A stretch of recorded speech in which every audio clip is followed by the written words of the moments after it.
وہ اپنی شادی کی خوشی کو بھول گئی تھی۔ سکندر کے گھر بھی اطلاع پہنچ گئی تھی۔ وہ لوگ بھی بھاگے بھاگے گھر آئے تھے۔ پورا گاؤں اب ان کے گھر میں جمع تھا۔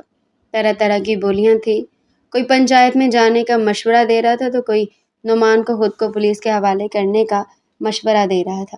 نعمان کہاں تھا، کس حال میں تھا، اس بارے میں کوئی بھی نہیں جانتا تھا۔ ملکوں کے لڑکے کے ساتھ لڑائی کر کے وہ وہاں سے غائب ہو گیا تھا۔ پولیس جگہ جگہ پر اس کی تلاش میں چھاپے مار رہی تھی۔ پولیس گھر میں بھی آئی تھی۔ نعمان کے بارے میں ضروری معلومات لے کر وہ وہاں سے واپس چلے گئے۔ انہوں نے نعمان کے باپ کو بھی دھمکی دی کہ اگر وہ 2 دن تک خود کو پولیس کے حوالے نہیں کرے گا تو اس کے گھر والوں کو تھانے لے جائیں گے، اور یہ حکم ملکوں کی طرف سے آیا ہے۔ یہ سن کر وہ لوگ خوف سے کام کر رہ گئے تھے۔ 2 دن کے بعد بیٹی کی شادی تھی، اور اب یہ سب کہیں سکندر اور اس کے گھر والے شادی سے انکار نہ کر دیں۔ مگر جتنا سکندر رابیل کو دیکھنے کے لیے بےتاب تھا، اسے اندازہ تھا کہ کچھ بھی ہو جائے وہ کبھی رابیل سے دستبردار نہیں ہو سکتا۔ اور پھر 2 دن کے بعد سب کچھ بدل گیا تھا۔ ماں باپ رابیل سے نظر چرانے لگے تھے۔ وہ جو کل تک اپنے ہاتھوں پر سکندر کے نام کی مہندی لگا رہی تھی، اب سکندر کی جگہ ملک دلاور کا نام اس کے نام کے ساتھ لگا دیا گیا تھا۔ وہ بری طرح حیران و پریشان تھی۔ قسمت کی ستم ظریفی پر اسے یقین نہیں آ رہا تھا۔ اماں، کیا کہہ رہی ہیں آپ؟ میری شادی ملک دلاور کے ساتھ؟ مگر کیسے اماں؟ میری شادی تو سکندر کے ساتھ ہو رہی تھی، جو میرا بچپن کا منگیتر ہے۔ ماں نے اس کے منہ پر ہاتھ رکھ کر چپ کروا دیا تھا۔ دوبارہ سکندر کا نام اپنے منہ سے مت لینا بیٹا۔ بھول جاؤ کہ تمہاری کبھی سکندر سے منگنی ہوئی تھی، یا تم اس نام کے کسی انسان کو جانتی ہو۔ اب تمہاری زندگی میں صرف اور صرف ملک دلاور ہی ہوگا۔ اس کے علاوہ کسی اور کے بارے میں سوچنا بھی تمہارے لیے گناہ ہے۔ اماں، میرے ساتھ ایسا کیسے کر سکتی ہیں؟ اور وہ آدمی جس کے بھائی کو 2 دن پہلے میرے بھائی نے مارا ہے، وہ آدمی بھلا میرے ساتھ شادی کے لیے کیوں کر تیار ہو؟ بیٹی، وہ تمہیں ونی میں لے کر جا رہے ہیں۔ یہی شرط پنچایت میں انہوں نے رکھی ہے کہ وہ اسی صورت میں نعمان کو معاف کریں گے اگر ہم تمہیں ونی دیتے ہیں۔ یہ بات انہوں نے نظر چراتے ہوئے کہی تھی۔ رابیل تو پھٹی پھٹی نگاہوں سے ماں کو دیکھنے لگی۔ اماں، آپ میرے ساتھ ایسا کیسے کر سکتے ہیں؟ کیا میں آپ کی سگی اولاد نہیں ہوں؟ اپنے بیٹے کو بچانے کے لیے آپ لوگ میری قربانی دے رہے ہیں، یہ جانتے ہوئے بھی کہ حویلی میں میرے ساتھ کیا سلوک کیا جائے گا۔ بیٹی، اسے اپنی قسمت سمجھ کر قبول کر لو۔ مجھے یقین ہے کہ تم اپنے اخلاق سے، اپنی سیرت سے ملک دلاور کا دل جیتنے میں کامیاب ہو جاؤ گی۔ اماں بہت بھولی تھی یا اسے معصوم سمجھ رہی تھی جو اسے یہ سنہری خواب دکھا رہی تھی؟ ورنہ وہ بھی جانتی تھی کہ جو لڑکی حویلی میں ونی ہو کر جاتی ہے اس کی کوئی بھی عزت نہیں ہوتی۔ وہ تو اپنی مرضی سے سانس تک نہیں لے پاتی۔ رابیل پھٹی پھٹی بے بسی کی نگاہوں سے اپنے ماں باپ کو دیکھ رہی تھی جو اسے نظریں چراتے پھر رہے تھے۔ رابیل کی سکھیاں اس کے گھر میں آ گئی تھی۔ اسے پتہ چلا کہ ابھی کچھ دیر بعد اس کے ملک دلاور کے ساتھ نکاح ہے۔ وہ لال جوڑا جو اس نے بہت شوق سے بنوایا تھا، اب وہ پہنتے ہوئے یوں محسوس ہو رہا تھا جیسے وہ کفن پہن رہی ہو۔ سکھیوں نے زبردستی اس کا میک اپ کیا تھا، بالوں کا اونچا سا جوڑا بنایا، اور جب اس کے سامنے آئینہ رکھا تو اپنے سوگوار روپ کو دیکھ کر کتنے لمحوں تک وہ خود پر سے نظریں ہٹا نہیں سکی تھی۔ ملک دلاور تمہیں دیکھے گا تو دیکھتے ہی تمہارا دیوانہ ہو جائے گا۔ دیکھنا میں انسان تمہیں سر آنکھوں پر بٹھائے گا، تم سے اتنی محبت کرے گا کہ تم سارے دکھ درد بھول جاؤ گی۔ سکھیوں کی بات پر وہ اتنے زور سے ہنسی کہ ہنستے ہنستے اس کے آنسو نکل آئے، اور پھر آنسوؤں کی جیسے جھڑیاں لگ گئی تھی۔ مت رو رابیل، تمہاری قسمت میں یہی لکھا تھا۔ ادھر وہ سکندر ہے، اس نے بھی اپنی حالت خراب کی ہوئی ہے۔ سبھی سمجھا سمجھا کر اسے تھک گئے ہیں، مگر اسے ہوش نہیں آ رہا۔ سکندر کے نام پر اس کے دل میں ایک کانٹا سا چبھا تھا۔ تھوڑی دیر کے بعد ہی رخصتی کا شور اٹھ گیا تھا۔ اماں اس کے اوپر چادر اڑا کر اسے باہر لائی تھی۔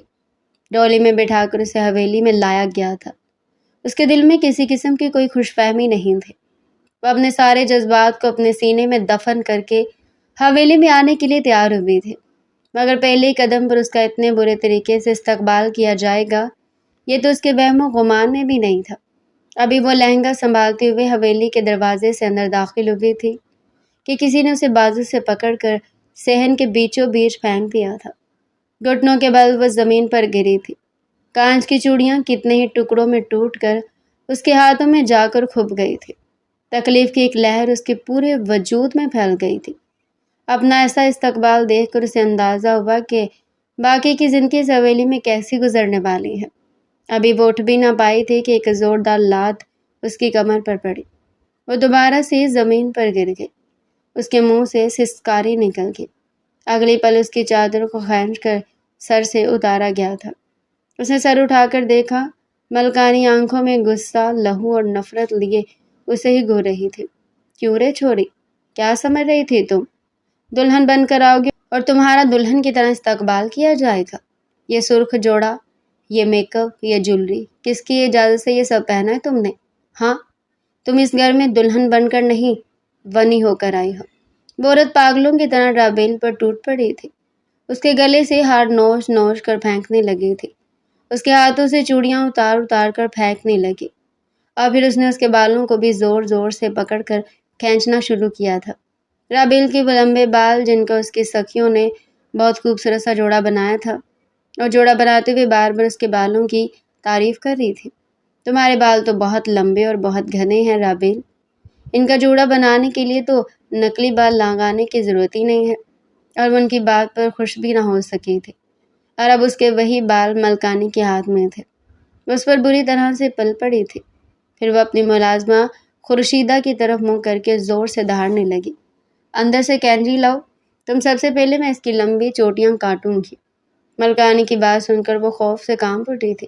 نہیں ملکانی جی، خدا کے لیے ایسا مت کریں، میرے بال مت کاٹیے گا، مجھے میرے بال بہت پسند ہے۔ وہ تو ان کے پاؤں پکڑ کر زور زور سے رونے لگی تھی۔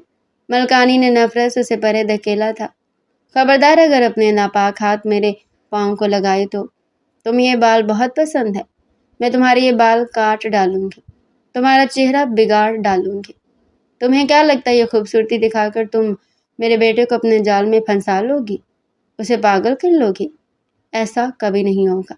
میں ملک دلاور کو کبھی تمہارے قریب تک نہیں آنے دوں گی۔ تم اس کے نام پر اس حویلی میں تباہی ہو، مگر تمہیں کبھی اس کی بیوی بننا نصیب نہیں ہوگا، اتنی تمہاری اوقات نہیں ہے۔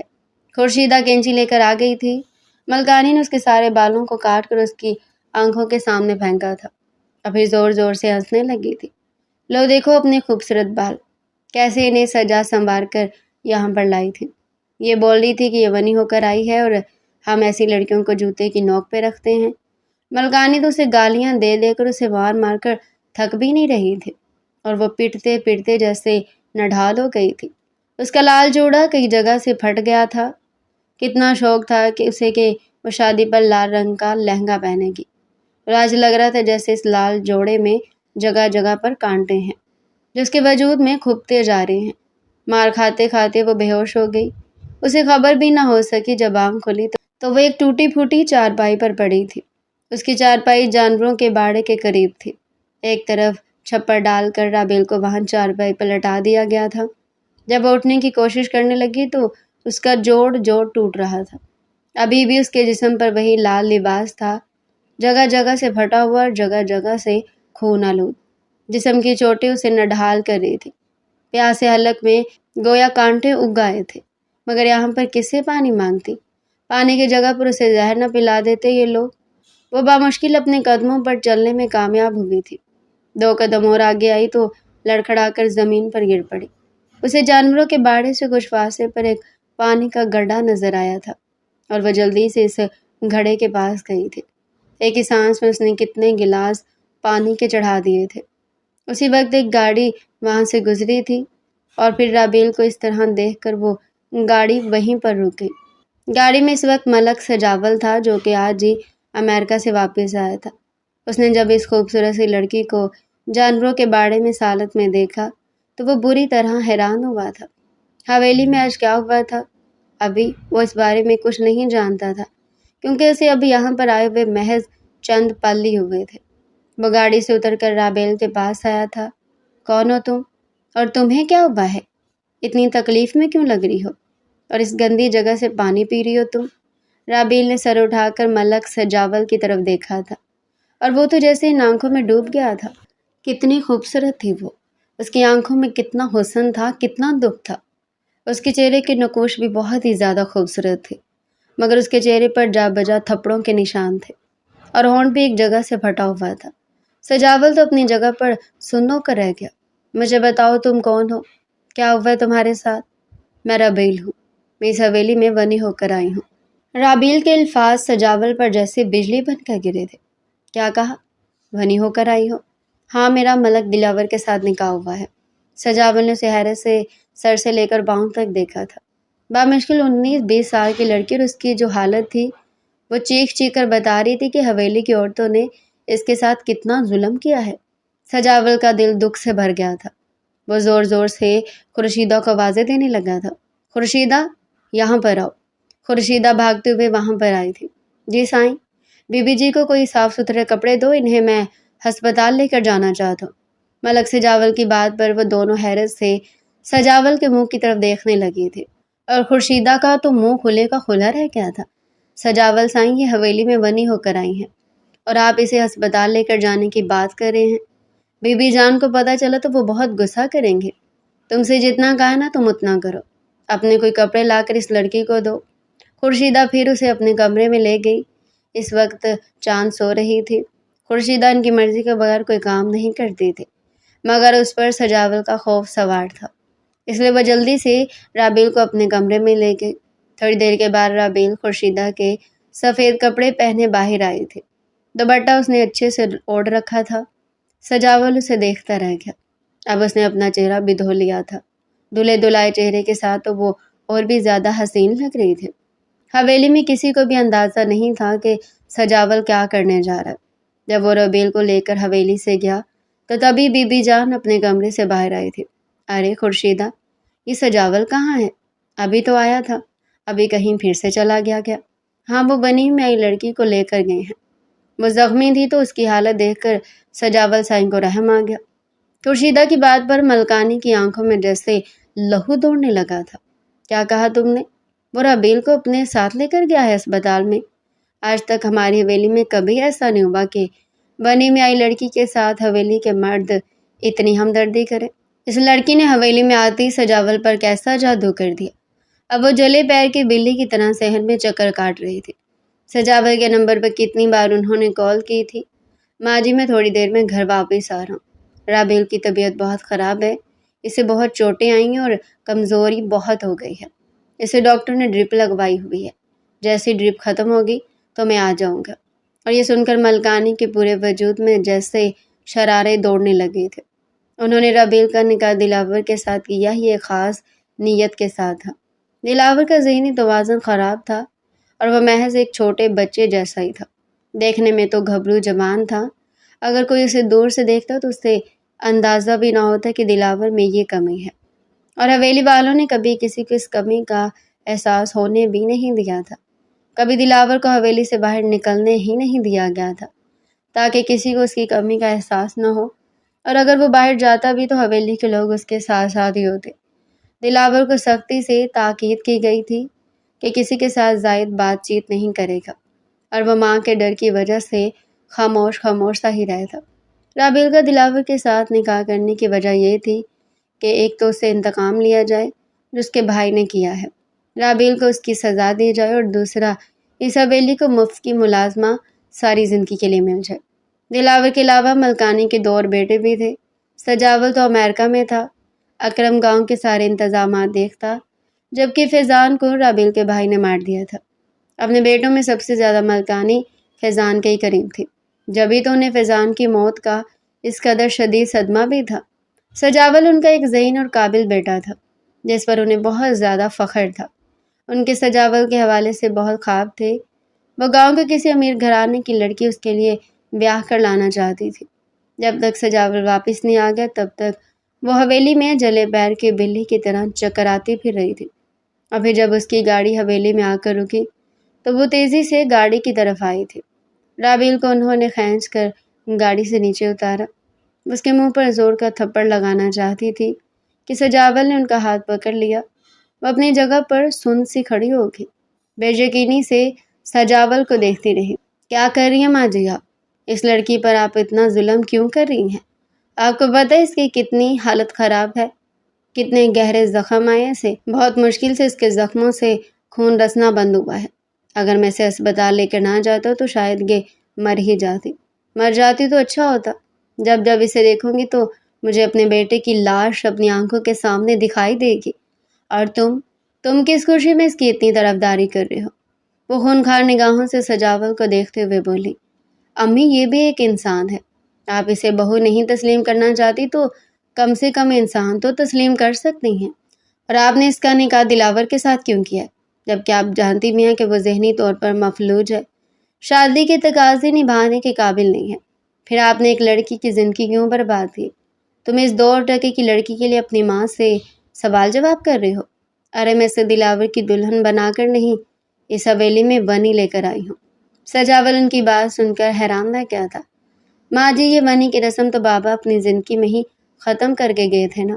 ابھی 2 سال پہلے تک تو گاؤں میں سب ٹھیک تھا، اگر کوئی غلطی کرتا تو اسے ہی سزا دی جاتی تھی۔ بابا جان نے یہ رسم ہی ختم کر دی تھی، اور اب پھر آپ نے یہ رسم تازہ کر لی۔ بابا کی دنیا سے جاتی ایسا کیوں کیا آپ نے ماں جی؟ یہ تو ظلم ہے، سراسر ناانصافی ہے۔ ایک بے گناہ لڑکی کو کس چیز کی سزا مل رہی ہے؟ ملکانی نے سجاول کے سامنے دونوں ہاتھ جوڑ دیے تھے۔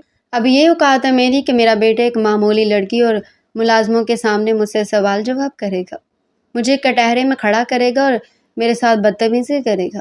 یہ دیکھنے سے پہلے میں مر کیوں نہیں گئی؟ ملکانی کا اپنا رونا دھونا شروع ہو گیا تھا۔ سجاول نے رابیل کو وہاں سے جانے کا اشارہ کیا۔ وہ چھوٹے چھوٹے قدم اٹھا کر اپنے اس چھپڑ کے نیچے چارپائی پر آ کر لیٹ گئی تھی۔ اسے خورشیدہ نے اچھے سے سمجھا دیا تھا کہ یہی تمہارا ٹھکانہ ہے، یہیں پر ہی اب تم نے رہنا ہے۔ اب جلدی سے ٹھیک ہو جاؤ اور یہ بیماری کا ناٹک بند کرو، ورنہ ملکانی تمہیں اپنے طریقے سے ٹھیک کریں گی۔ اور ملکانی کے غصے کو تو وہ دیکھ ہی چکی تھی۔ ان کا جنون، ان کی نفرت اس کی جان لینے لگی تھی۔ تبھی وہ نوکرانی کی بات سن کر گھبرائی تھی۔ میں وہی کروں گی جو ملکانی کہیں گی، تمہارے لیے یہی بہتر ہے۔ خورشیدہ اسے گھورتے ہوئے وہاں سے چلی گئی۔ سجاول ماں کو لے کر کمرے میں آیا، کافی دیر تک انہیں منانے کی کوشش کرتا رہا۔ ان کے آنسو تھے جو تھمنے کا نام نہیں لے رہے تھے، اور یہ آنسو سجاول کو اپنے دل پر گرتے ہوئے محسوس ہو رہے تھے۔ اسے سمجھ نہیں آ رہی تھی کہ وہ اپنی ماں کو ان کی غلطی کا احساس کیسے دلائے، جنہوں نے ایک جیتی جاگتی لڑکی کی زندگی برباد کر دی تھی۔ اسے زندہ لاش بنانے پر تلے ہوئے ہیں، اور وہ لڑکی بھی وہ تھی جو پہلی نظر میں اس کے دل میں اتر گئی تھی۔ کاش کہ اس کا نکاح بھائی کے ساتھ ماں نے نہ کیا ہوتا تو میں ابھی اور اسی وقت اسے اپنی زندگی میں شامل کر لیتا، اسے اتنی خوشیاں دیتا کہ وہ اپنے سارے غموں کو بھول جاتی۔ اور ابیل وہ اس ٹوٹی پھوٹی چارپائی پر سونے کے لیے لیٹ گئی۔ اسے بہت بھوک لگ رہی تھی، مگر خورشیدہ نے اسے آج کھانا دینے سے منع کر دیا تھا۔ بی بی جان نے کہا کہ آج تمہیں کھانا نہیں دیا جائے گا، جو حرکت تم نے کی ہے نا، یہ اس کی سزا ہے۔ اور وہ تو کل سے بھوکی تھی، کل سے ایک نوالا بھی پیٹ میں نہیں ڈالا تھا، بھوک سے چکر بھی آ رہے تھے، ساری رات اسے مچھر بھی کاٹتے رہے، گرمی میں نیند ہی نہیں آئی۔ فجر کے قریب جا کر اس کی آنکھ لگی تو پھر خورشیدہ کے زور سے تھپڑ مارنے پر ہی اس کی آنکھ کھلی تھی۔ وہ ہڑبڑا کر اٹھ بیٹھی۔ سامنے خورشیدہ غصے سے گھور رہی تھی۔ ملکانی صاحبہ، ابھی تک آپ کی آنکھ نہیں کھلی؟ خورشیدہ کے لہجے میں طنز تھا۔ رابیل جلدی سے اٹھ کر کھڑی ہو گئی۔ وہ بس میں رات بھر سو نہیں سکی، صبح کے قریب میری آنکھ لگی تو اس وجہ سے۔ تمہیں میں نے کہا بھی تھا کہ صبح صبح تم نے جانوروں کے باڑے کو صاف کرنا ہے اور پھر انہیں چارہ بھی ڈالنا ہے۔ جلدی سے سارے کام کرو۔ رابیل کے لیے کام بہت مشکل تھا۔ ان کے گھر میں بھی تھوڑے بہت جانور تھے، مگر جانوروں کا سارا کام اس کے ماں باپ خود ہی کیا کرتے تھے۔ ماں تو اسے ایسے کسی کام کو ہاتھ تک نہیں لگانے دیتی تھی۔ ارے میری بیٹی بہت نازک ہے، اس کے کتنے مومی اور خوبصورت ہاتھ ہیں، یہ کام کر کے اس کے ہاتھ ہی خراب ہو جائیں گے۔ میں اپنی بیٹی سے کوئی کام نہیں کرواؤں گی۔ تب محلے کی کوئی نہ کوئی عورت اس کی ماں کو چھیڑتی، ارے بہن، کل کو جب تمہاری بیٹی اپنے سسرال میں جائے گی تو وہ لوگ تو اسے پلنگ پر بٹھا کر نہیں کھلائیں گے، وہ تو تمہاری بیٹی سے ہی کام کروائیں گے۔ میری بیٹی گیروں میں تھوڑی نہ جا رہی ہے، یہ تو اپنی خالہ کے گھر جا رہی ہے۔ خالہ اسے ہتھیلی کا چھالا بنا کر رکھے گی، اور سکندر، وہ تو میری بیٹی پر جان دیتا ہے، جان، وہ تو سارے کام خود ہی کر لے گا اور میری رابیل کو پلنگ پر بٹھا کر کھلائے گا۔ اور آج جب وہ اپنے ہاتھوں سے جانور کا گوبر اٹھا رہی تھی تو ماں کی بات یاد آ رہی تھی۔ وہ پھوٹ پھوٹ کر رو پڑی تھی، مگر پھر جلدی اس نے اپنے آنسو صاف کر لیے۔ اگر خورشیدہ یا ملکانی اسے روتے دیکھ لیتی تو نیا فساد کھڑا ہو جاتا۔ ملکانی تو اسے روتے دیکھتی تو 2 تھپڑ مزید لگا دیا کرتی۔ ارے یہ تو ہے ہی منحوس، اس گھر میں رو رو کر نحوست پھیلا رکھی ہے اس نے، اس کی وجہ سے میرا ایک بیٹا دنیا سے گیا۔ اب شاید یہ میری پوری حویلی کو ویران کرنا چاہتی ہے۔ جب سے ربیل اس حویلی میں آئی تھی، اس کی ابھی تک اپنے شوہر کے ساتھ ملاقات نہیں ہوئی تھی، اور وہ حیران تھی کہ وہ کیسا مرد ہے جس کا اتنی خوبصورت لڑکی کے ساتھ نکاح ہوا ہے اور وہ اس کو دیکھنے میں بھی کوئی دلچسپی نہیں رکھتا۔ آخر اتنا پتھر دل کو انسان کیسے ہو سکتا ہے؟ آہستہ آہستہ ربیل کے ذمہ پوری حویلی کے ہی کام آ گئے تھے۔ پہلے جانوروں کے بھاڑے کی صفائی، پھر باقی حویلی کی صفائی، پھر کھانا روٹی۔ رات گئے تک وہ فارغ ہوتی تو اپنی اس ٹوٹی ہوئی چارپائی پر گر کر بے خبر سوتی۔ اسے یہ بھی احساس نہ ہوتا کہ مچھر اسے پوری رات کاٹ رہے ہیں۔ جانوروں کے گوبر کی بدبو اس کے نتنوں کے ذریعے سے دماغ میں گھس رہی ہے۔ خاموشی اور صبر سے وہ وقت گزار رہی تھی، اور پھر ایک دن اس کی ملک دلاور سے ملاقات ہوئی تھی، جو وہ ایک چھوٹی سی بات پر ملازمہ کے ساتھ ضد کر رہا تھا۔ میں نے کہا، مجھے چاول ہی کھانے ہیں، ابھی میرے لیے چاول بنا کر لاؤ۔ خورشیدہ دلاور کو یوں پچکارنے لگی جیسے وہ ایک جوان جہان مرد نہیں بلکہ ایک چھوٹا معصوم سا بچہ ہو۔ دیکھیں بھلا ملک دلاور، آپ کے لیے چاول کھانا ٹھیک نہیں ہے، آپ کو ڈاکٹر نے منع کیا ہوا ہے، آپ کی طبیعت خراب ہو جائے گی۔ مگر وہ بالکل بچوں کی طرح ایڑیاں رگڑنے لگا تھا، بالکل بچوں کی طرح کرنے لگا، اور خورشیدہ بھی اسے بچوں کی طرح ہی پچکارتی رہی تھی۔ اور یہ منظر دیکھ کر رابل کے قدموں تلے سے زمین نکل گئی تھی۔ اس کا شوہر دماغی طور پر معذور انسان تھا، یہ تو اس کے گمان میں بھی نہیں تھا۔ وہ تو سمجھ رہی تھی کہ حویلی کے باقی لوگوں کی طرح اس کا شوہر بھی ایک مغرور انسان ہوگا، جو اپنی دولت اور بڑائی کے نشے میں چور ہو کر اس کے قریب آنے میں اپنی توہین محسوس کرتا ہے۔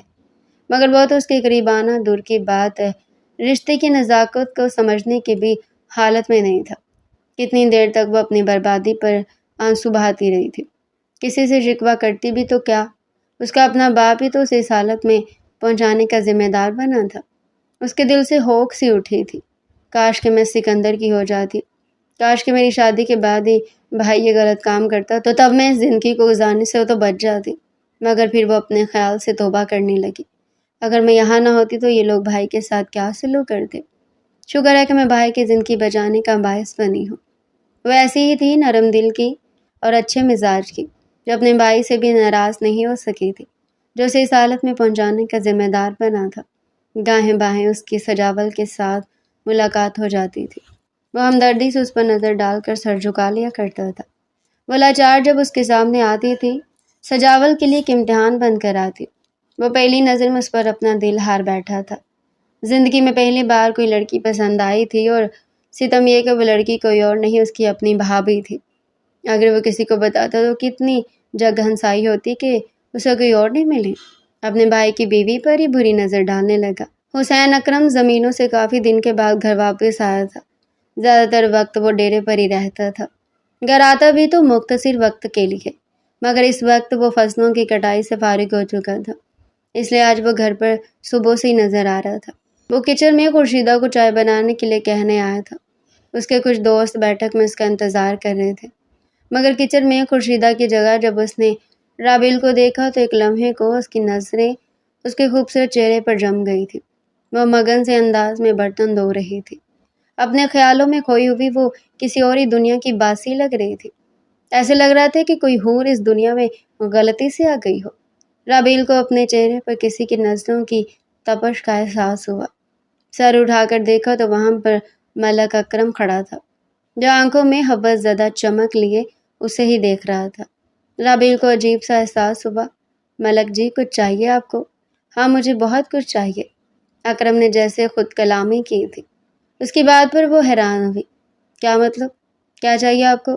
ابھی مجھے 5 کپ چائے بنا کر دو، اور ساتھ میں گرما گرم پکوڑے بھی بنا دینا۔ ٹھیک ہے ملک جی۔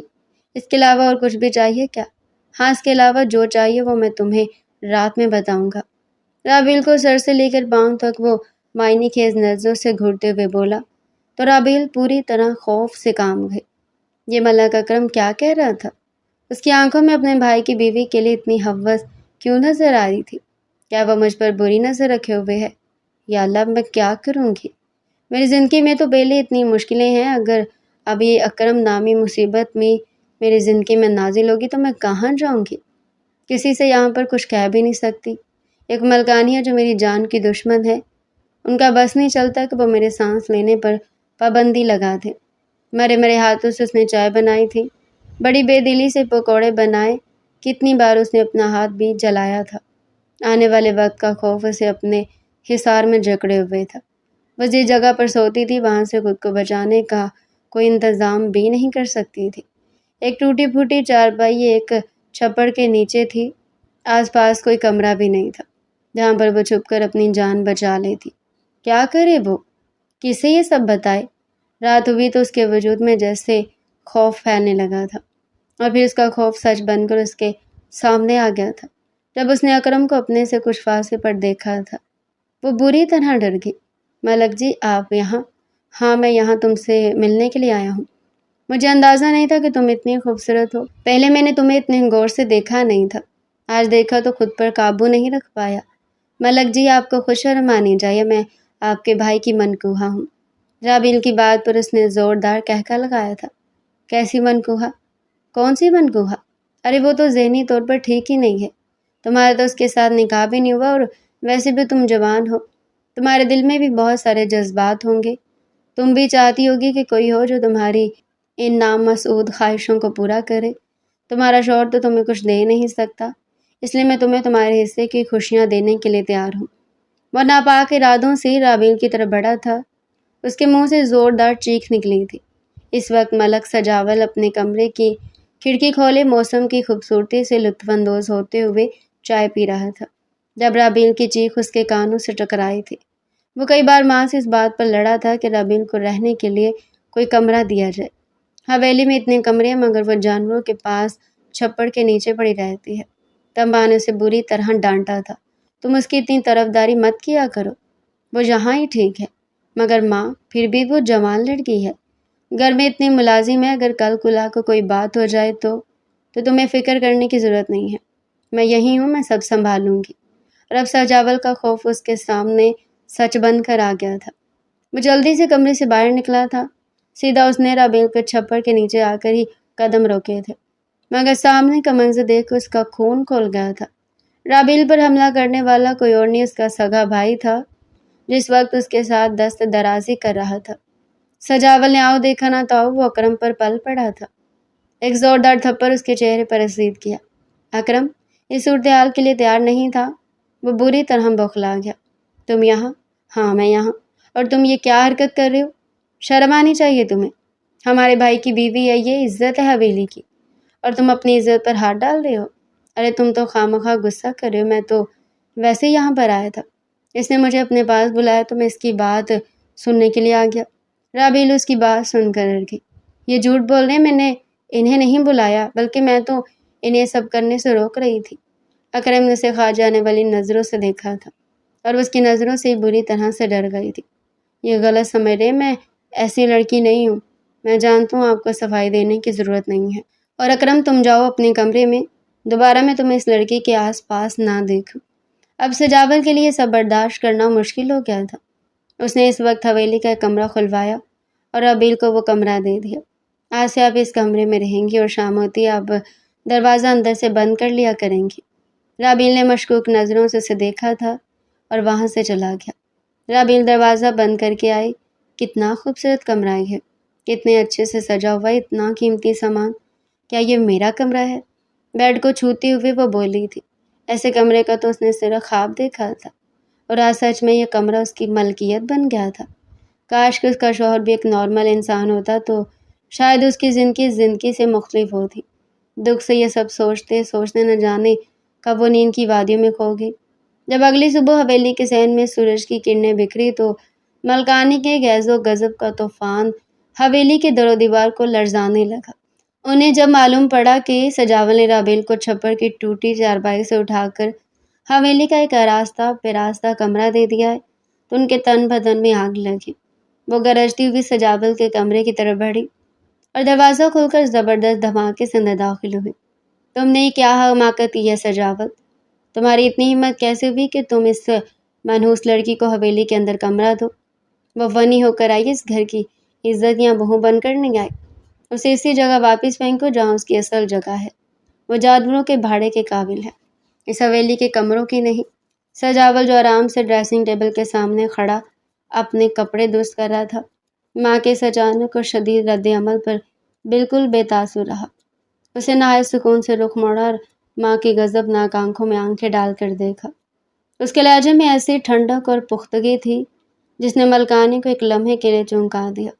ماں جی، آپ جس لڑکی کو نچلی ذات اور بنی کا توق پہنا کر جانوروں کے باڑے میں سڑنے کے لیے چھوڑ چکی ہیں، آج رات اگر میں موقع پر نہ پہنچتا تو اس حویلی کی عزت کا جنازہ نکل چکا ہوتا۔ ملکانی نے تیوری چڑھائی اور شکوک بھری نظروں سے سجاول کو گھورا۔ تم کیا کہنا چاہتے ہو سجاول؟ صاف صاف بات کرو، یہ پورے سراج زبان بولنے کی ضرورت نہیں ہے۔ سجاول نے گہری سانس لی اور اس کے چہرے پر تلخی پھیل گئی۔ ماں جی، آپ کا پیارا بیٹا اکرم رات کے اندھیرے میں اس لڑکی کے چھپر کے نیچے پہنچا ہوا تھا۔ وہ اس بے گناہ اور بے بس لڑکی کی عزت پر ہاتھ ڈالنے کی کوشش کر رہا تھا۔ اگر میں وقت پر پہنچ کر اس کی گردن نہ پکڑتا اور اس کے چہرے پر تھپڑ نہ سیر کرتا تو آج پورے گاؤں میں ہماری حویلی کی جو عزت اور غیرت کے قصے مشہور ہیں نا، ان کی دھجیاں اڑ چکی ہوتی۔ سجاول کے ان الفاظ نے ملکانی کے وجود پر بجلی بن کر گرنے کا کام کیا۔ ان کا چہرہ لمحوں میں زرد پڑ گیا اور زبان جیسے تعلق سے چپک کر رہ گئی۔ وہ جو ابھی شیرنی کی طرح دھاڑ رہی تھی، یک لخت بالکل خاموش اور بت بن گئی۔ ان کے پاس سجاول کے سچ کا کوئی جواب نہیں تھا۔ اکرم کے کرتوتوں اور اس کی ہوس پر مبنی حرکت سے وہ ناواقف نہیں تھے، مگر اس طرح اپنے ہی گھر میں بھائی کے منقوہوں پر بری نظر ڈالنا ایسا داغ تھا جسے وہ چاہ کر بھی دھو نہیں سکتی تھی۔ ان کی ممتا اور حویلی کا غرور دونوں ایک ساتھ زمین بوس ہو گئے۔ وہ بغیر کچھ کہے خاموشی سے پیچھے ہٹی اور سر جھکائے اپنے کمرے کی طرف لوٹ گئی۔ سجاول نے ایک اطمینان کی سانس لی اور جا کر رابیل کے کمرے کے پاس کھڑا ہو گیا۔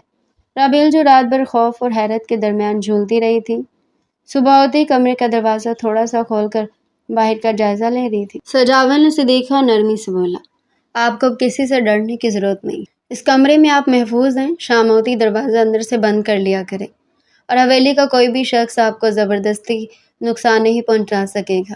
رابیل کی آنکھوں میں تشکر کے آنسو تیرنے لگے۔ اس نے کچھ بولنے کی کوشش کی لیکن اس کا گلا روندا ہوا تھا۔ اس نے بس خاموشی سے سر جھکا کر سجاول کا شکریہ ادا کیا۔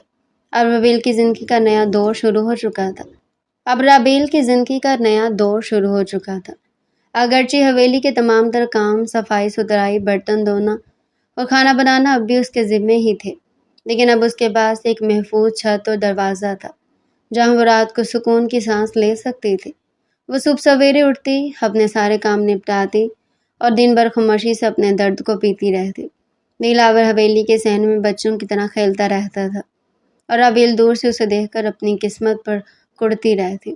ایک ایسا شوہر جو شوہر کے مرتبے اور رشتے کی نزاکت سے بالکل ناشنا تھا، جو محض ایک 7-8 سال کے بچے کے ذہن کا مالک تھا۔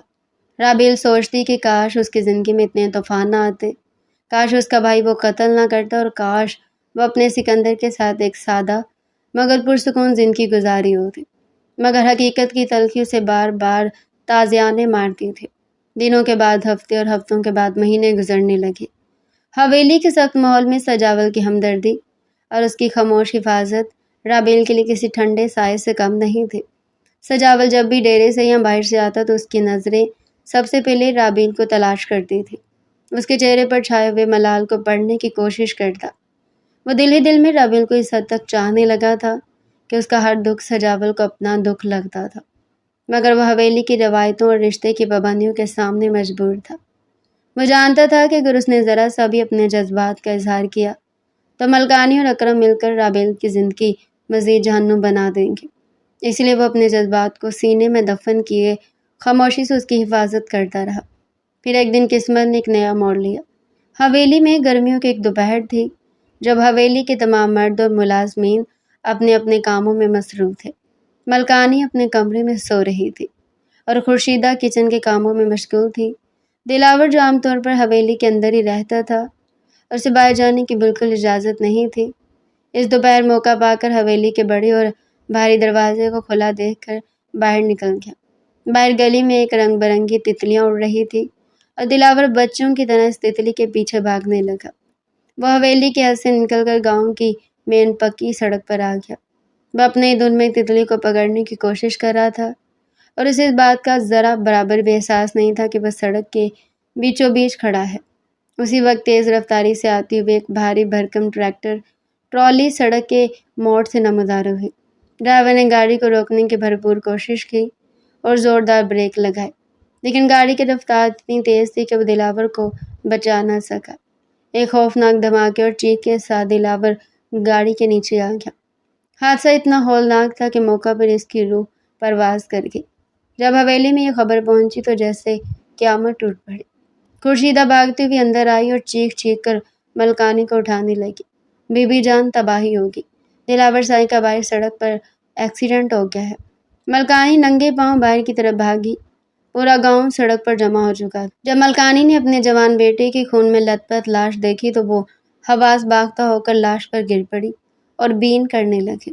رابیل بھی حویلی سے بھاگتی ہوئی باہر آئی اور اس ہولناک منظر کو دیکھ کر اس کا دل دہل گیا۔ حویلی میں ماتم بچھ گیا۔ سجاول اور اکرم کو اطلاع دی گئی تو وہ بھی بدحواس ہو کر پہنچے۔ فیضان کے بعد دلاور کی ناگہانی موت نے ملکانی کو بالکل توڑ کر رکھ دیا تھا۔ دلاور کی تدفین انتہائی غمگین ماحول میں کی گئی۔ رسم و رواج کے مطابق دلاور کی وفات کے بعد رابیل پر عدت واجب ہوگی۔ اسے حویلی کے کمرے میں محصور کر دیا گیا۔ رابیل جو پہلے ایک زندہ لاش کی طرح زندگی گزار رہی تھی، اب عدت کے دنوں میں اور بھی زیادہ الگ تھلگ ہوگی۔ وہ دن بھر اللہ کے حضور رو رو کر دعائیں مانگتی اور اپنے گناہوں کی معافی مانگتی۔ اگرچہ اس کا کوئی قصور نہیں تھا، وہ سوچتی کہ شاید اس کی ذات ہی منحوس ہے کہ جس گھر میں بھی گئی وہاں خوشیوں کی جگہ ماتم نے لے لی۔ عدت کے یہ 4 مہینے اور 10 دن رابیل کے لیے کسی شدید تنہائی اور کرب کے دن تھے۔ سجاول اس دوران انتہائی خاموشی سے اس کا خیال رکھتا رہا۔ وہ خورشیدہ کے ذریعے اس تک بہترین کھانا اور تمام ضروری سامان پہنچاتا رہا۔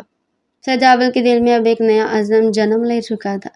وہ اب رابیل کو اس ظالم حویلی اور اس کی بھیانک رسموں کے رحم و کرم پر مزید نہیں چھوڑنا چاہتا تھا۔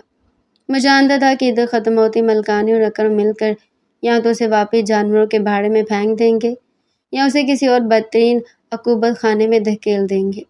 اس لیے اس نے ایک بڑا فیصلہ کر لیا تھا۔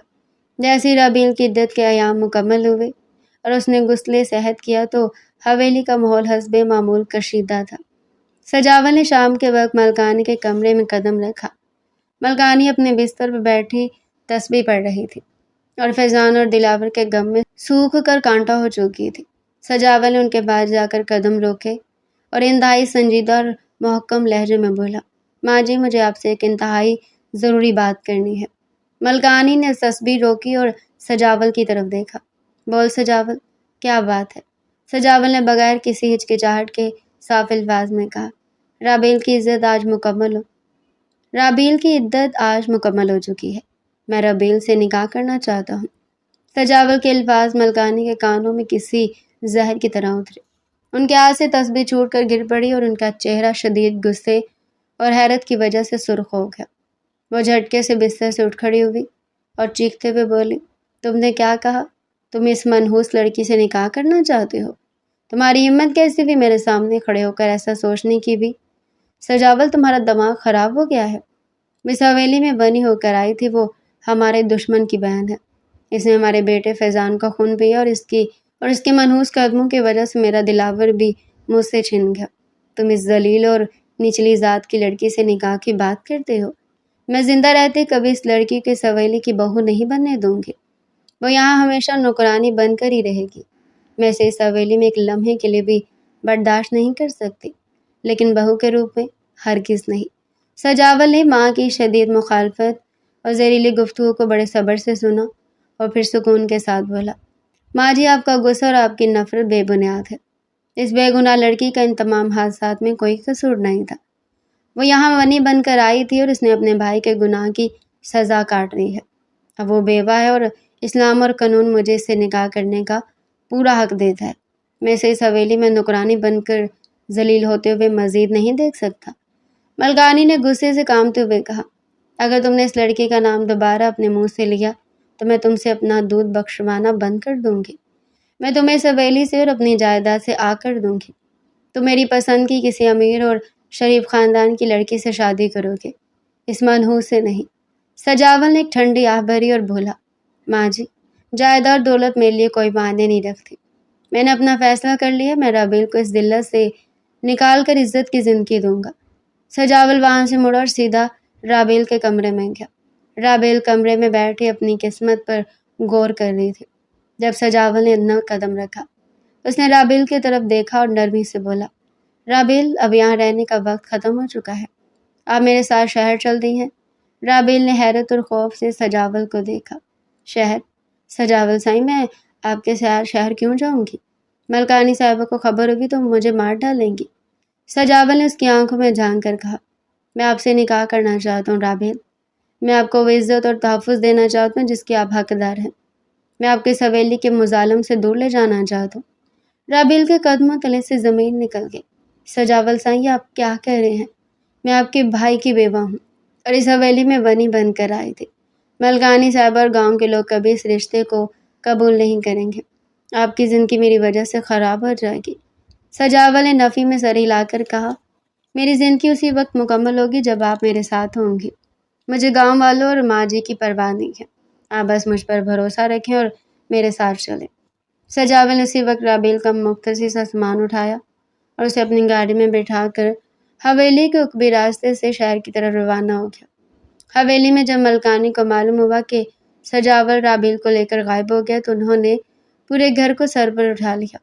اکرم نے بھی غصے میں آ کے سجاول کو تلاش کرنے کی کوشش کی، لیکن سجاول نے تمام راستے بند کر دیے تھے۔ وہ شہر پہنچ کر اپنے قریبی اور قابل اعتماد دوست کے گھر ٹھہرا۔ وہاں اس نے ایک بااعتماد قاضی اور گواہوں کا انتظام کیا۔ اگلی شام سادہ مگر انتہائی باوقار تقریب میں سجاول اور رابیل کا نکاح ہو گیا۔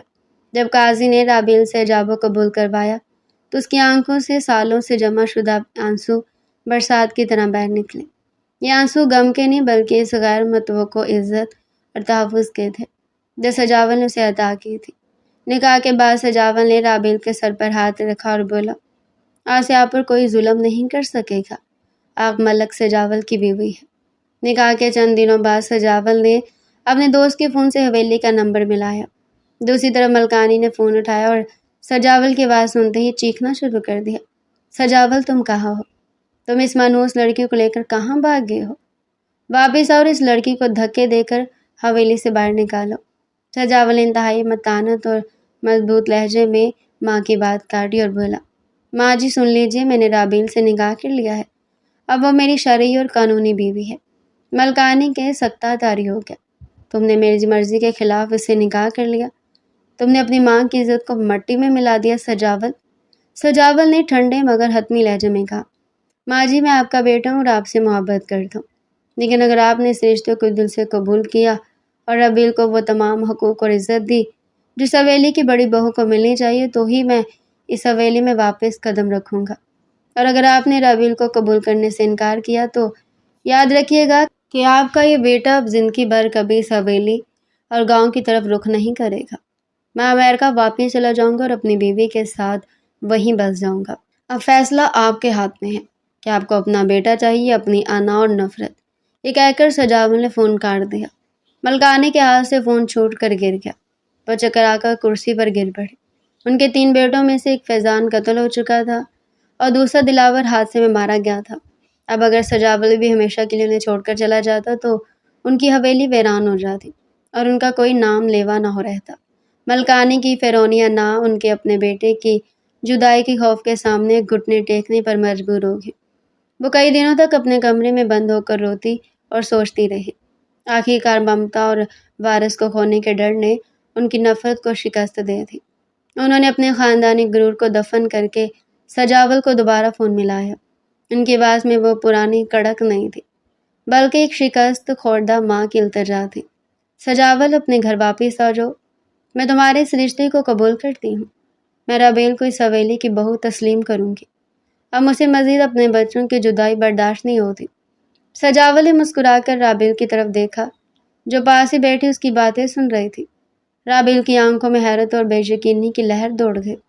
سجاول نے رابیل کا ہاتھ اپنے ہاتھ میں لیا اور ماں سے بولا، ٹھیک ہے ماں جی، ہم کل ہی حویلی واپس آ رہے ہیں، لیکن یاد رکھیے گا کہ اگر رابیل کی آنکھ میں ایک بھی آنسو آیا تو میں اسی وقت حویلی ہمیشہ کے لیے چھوڑ دوں گا۔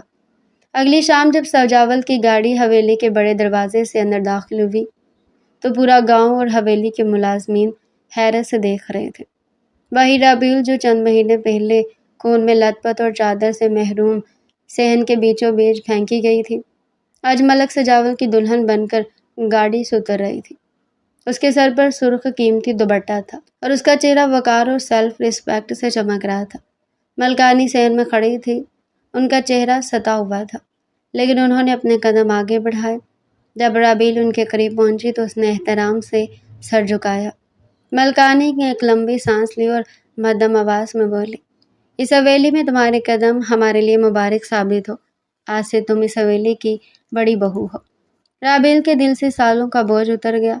جو حویلی اس کے لیے ایک بھیانک خواب اور عقوبت خانہ تھی، آج وہی حویلی اس کی عزت اور سلطنت بن چکی تھی۔